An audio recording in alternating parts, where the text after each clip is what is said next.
Hello everyone, it's Mrs. Harrison here. I know you can't see my face today, but that is because I am not yet properly dressed. I'm still in my pyjamas and I don't want to scare you all with me looking dreadful. I've been working all day and been very, very busy. I just haven't had a chance yet to do that, and I wanted to get this story recorded and out to you by this afternoon. So I'm recording a story without my face, but you'll still be able to enjoy it because you can see the pictures really clearly, and you can still hear the story. So hopefully you will enjoy. A Tale of Two Kitties is the story I'm going to read to you today, much like the very famous story A Tale of Two Cities, which some of you might already have heard of. But if you haven't, I'm sure you'll learn about that when you get to secondary school. This is a rather good book. I particularly like the pictures, so it's quite nice that you get to see them across the screen. Tale of Two Kitties. This is the tale of two very different kitties. Fluffy and Scruffy were neighbours, but they were certainly not friends. Fluffy thought that Scruffy was revolting and lazy, and Scruffy thought that Fluffy was far too tidy and no fun at all. Fluffy lived in a house that was spotlessly clean. Scruffy's house was messy and disgusting. Fluffy's fur was always sleek and lovely. She kept her claws beautifully trimmed and neat. Scruffy loved to roll around in muck. His fur was smelly and grimy, and his claws were filthy. Fluffy ate delicious food from a delicate china bowl. Scruffy ate absolutely everything he could, wherever he found it. Fluffy liked to keep busy, mostly grooming and tidying. Scruffy was extremely lazy and would sleep as much as possible. You couldn't have found two more different kitties if you'd tried. You can see there Fluffy saying, "Disgusting and lazy," as she looks up to Scruffy in the tree having a sleep. One day, a small family of mice looking for a place to live. They saw Scruffy's house and thought, "Nice place, let's move in." So they did.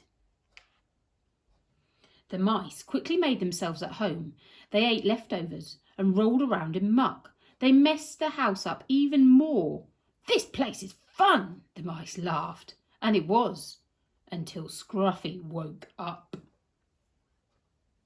It's true, Scruffy was lazy and disgusting, but he was also the fastest mouse chaser ever.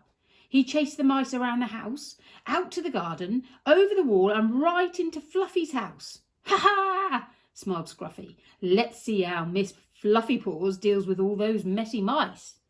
He's got a big grin on his face there, hasn't he? I like that picture. Ah! Fluffy was horrified. At first, she tried to chase the mice, but with her neat and tidy claws, she was too slow. "This is too much," sighed Fluffy. "I'm far too clean and gorgeous to chase those horrid little mice any more." So Fluffy decided the only thing to do was completely ignore them. The mice were delighted. They were having the time of their lives. They raided the fridge. They danced until dawn. More and more and more mice came to join in the fun. I do like that picture. I like those mice in that picture. That makes me really happy. I think, which one of those mice would I like to be? Some of them are like flying off the toilet roll. Some of them are over there just having a sleep, eating some cheese. It's a good picture. Right.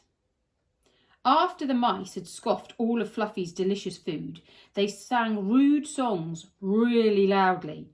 It kept Fluffy awake all night long. So she moved out of her noisy house and into the garden. "Mice are not nice," Fluffy said sadly. The mice were so loud, even Scruffy couldn't sleep. When he saw Fluffy in the garden, he actually felt really sorry for her. "Those mice are getting on my nerves," said Scruffy. "There are too many mice for me to chase on my own," said Fluffy. So Fluffy and Scruffy agreed that together they would get rid of those mice once and for all. First, Fluffy rolled in muck to disguise herself as Scruffy. Next, Scruffy cleaned himself up to look more like Fluffy. Now both cats were ready to trick those messy mice. You can see there Scruffy saying, "I'm so clean," and Fluffy saying, "Put on my bow," but she looks really scruffy. They crept back into the house to put their clever plan into action. Fluffy hid under the stairs while Scruffy went to find the mice. The mice didn't recognise Scruffy at all. "We're too fast for you," they said cheekily. Look at the mice. They're poking him, pulling on his whiskers and saying, "Fluffy can't catch us. Nah, nah." But it's not actually Fluffy. "That's what you think," said Scruffy. Then he pounced, and Scruffy chased those pesky mice all around the house. They ran downstairs and into what they thought was a safe, dark corner. "Big mistake," shouted Fluffy as she slammed shut the lid of the big box she was hiding behind. "Oh, now they're panicking, those mice. Look, don't panic," one of them saying. "No more messy mice, we did it!" The two kitties cheered. They picked up the box and posted it to the most far-off place that they could think of. And you can see it says on the box, "To Hawaii," or somewhere very far away. Afterwards, Fluffy decided that she quite liked being a bit grubby and that rolling in muck was fun. And Scruffy agreed that being cleaner and eating delicious food wasn't as bad as he thought. So Fluffy and Scruffy became friends as well as neighbours. Isn't that lovely? I'm so glad they're friends. That's what happens when you work with each other on a mission. You can find new friends. My favourite picture of this whole book is the last one. It says, "And they never saw any of those grubby little mice ever again." But look, the mice are having the time of their life. I often look at that picture and think, which one of those mice would I want to be? And I can't really decide. Some of them are surfing. Some of them are sunbathing, playing music. There's a disco going on inside there with a disco ball inside the box. Got someone eating cheese. It just looks like brilliant fun. So I hoped you all enjoyed that story. As I said, I do apologise that you don't have a video of me today, but I don't think that will spoil the story for you at all. And I will make sure that I go and get properly dressed and ready for the afternoon now. Okay, speak to you all soon. Thank you. Bye.